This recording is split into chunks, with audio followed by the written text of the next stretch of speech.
Introduction. Welcome everyone. Before we begin, stop for a moment. Sit down. Close your eyes. Take one deep breath. You're about to listen to an inspirational story for English learners, told in clear, simple English. This is one of those real-life English stories that isn't just meant to improve your listening, but to make you think about your own life. Now, open your eyes. Let's begin. The illusion of time. James used to believe he had time. At 29, he repeated the same comforting thought every year. I'm still young. Not young enough to feel fearless, not old enough to feel desperate. Life, he believed, would begin later, after he felt ready, after fear became quiet, after confidence finally showed up. Every morning followed the same pattern. The alarm rang at 7:30 a.m. James hit snooze once, twice, sometimes 3 times. Before his feet touched the floor, his phone was already in his hand. Scrolling, watching, comparing. Other people's lives seemed to move forward while his stayed still. James worked a job that paid the bills. Safe, predictable, comfortable, not painful enough to leave, not meaningful enough to love. And every night, as he turned off the light, he whispered the same sentence, I'll start tomorrow. Tomorrow he'd change his habits. Tomorrow he'd work on his goals. Tomorrow he'd become better. But tomorrow kept walking away. The moment that changed everything. One Friday evening, James stood in line at a grocery store. In front of him was an older man, late 60s maybe. His hands shook slightly as he placed items on the counter. The cashier smiled and asked, How's your day? The man paused, then said quietly, I wish I'd done more with my life. That was all. No speech, no drama. Just truth. James watched the man walk away slowly, shoulders heavy, not from age, but from regret. That night, James couldn't sleep. The room felt too quiet. His thoughts felt too loud. Old dreams returned, ideas he once believed in. Plans he abandoned because he was afraid of failing, of being judged, of starting. One question stayed with him. What if that's me one day, facing the truth? The next morning, James stood in front of the bathroom mirror longer than usual.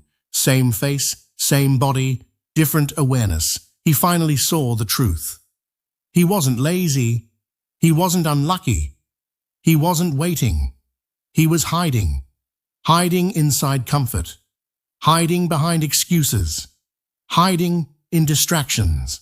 Then came a painful but freeing realization. Nobody was coming to save him.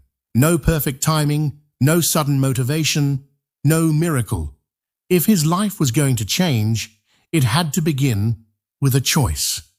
That morning, James did something uncomfortable. He turned his phone off. The first honest step. James didn't try to change everything in one day. He set a timer for 10 minutes and opened a notebook. On the first page, he wrote, What kind of man do I refuse to become? The answers came quickly. A man full of regret. A man who talks but never acts.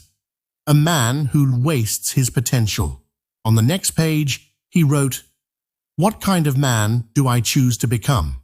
Disciplined, confident, someone who moves even when afraid. That day, James spoke English out loud, alone. He applied for a job he felt unready for. He went for a run, lungs burning, legs heavy. It wasn't impressive, but it was real. The quiet battle. The hardest part wasn't effort, it was consistency. Some mornings, the old voice returned. Relax.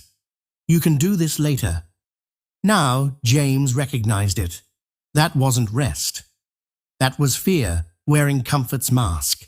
Every day became a silent battle. Comfort versus growth. Excuses versus discipline. The old James versus the man under construction. He learned an important lesson.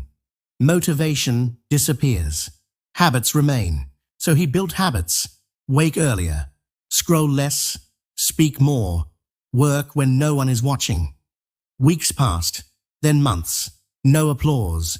No sudden success. Just steady progress. The shift. One evening, James met an old friend for coffee. Midway through the conversation, the friend paused and said, "You've changed." James smiled. "I'm trying." Walking home that night, James felt something new, not excitement, not pride, respect. For the first time, he respected himself. And he understood something clearly. Success isn't becoming famous. It's becoming someone you don't run from. The moral of the story. James is still learning, still failing sometimes, but he's no longer wasting his life. And this is the moral of the story. Time doesn't wait until you're ready. Fear doesn't disappear. Comfort feels safe, but it costs you everything. Your life is happening now, not later, not someday, now. You don't need to change everything today. Just take one honest step. Speak, start, try. Because one day, the most painful thought won't be failure. It will be this: I had time, and I wasted it. So don't waste your life. You only get one.